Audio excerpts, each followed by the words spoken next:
তো আমি বলতে চাচ্ছি জাস্ট কয়েকটা কথা। আমাদের জীবনে কখনো না কখনো কাউকে ভালোবেসে ফেলি, এটাই স্বাভাবিক। ভালোবাসার মানুষের জন্য যখন জানি আমি বিপরীত পক্ষের মানুষটাকে পাবো না, জেনেও ভালোবাসি, কিন্তু সে আমার ভালোবাসার মূল্যটাই বোঝে না। তার জন্য আমরা কী করি? কত সময় ভুল করি। ভুল বলতে কি? যেমন সুইসাইড বা নিজেকে কষ্ট দেওয়া, আঘাত করা। সত্যি কথা বলতে এই আঘাত, কষ্ট নিজেকে করা কি ঠিক? কখনো এই প্রশ্নটা কি আমরা নিজেকে করি না। এখন আমি যার জন্য, যে আমার ভালোবাসাটাই বোঝে না, আমি মরে গেলে তার কি হবে? কিছু কি যায় আসবে? অবশ্যই আসবে না। জানি এটা নিজেকে নিজে বোঝানো খুবই মুশকিল, তবু আমাদের বুঝতে হবে।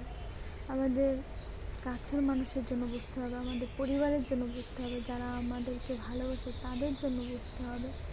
কারণ আজ যদি আমি তার জন্য মারা যাই বা আত্মহত্যা করি,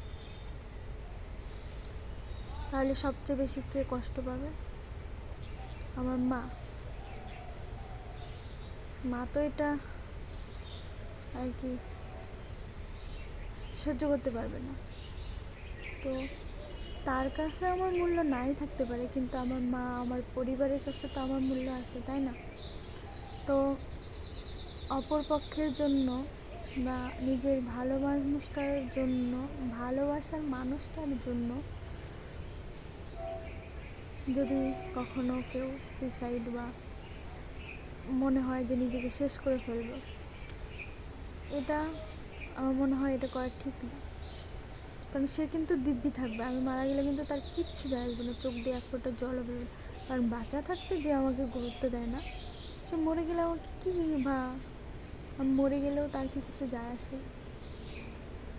আমার মনে হয় না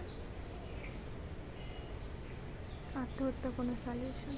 তার থেকে নিজেকে এমনভাবে তৈরি করতে হবে যাতে করে সে একটা সময় ভাবে যে আমি ওকে ছেড়ে দিয়ে ভুল করেছি। তো আমার একটাই অনুরোধ, যে যদি আপনারা কাউকে ভালোবেসে থাকেন, সে যদি নাই বোঝে, তার জন্য আত্মহত্যা করার কোনো মানে হয় না। কারণ আমি আত্মহত্যা করলেও তার কাছে কিছু যায় আসে না। তাই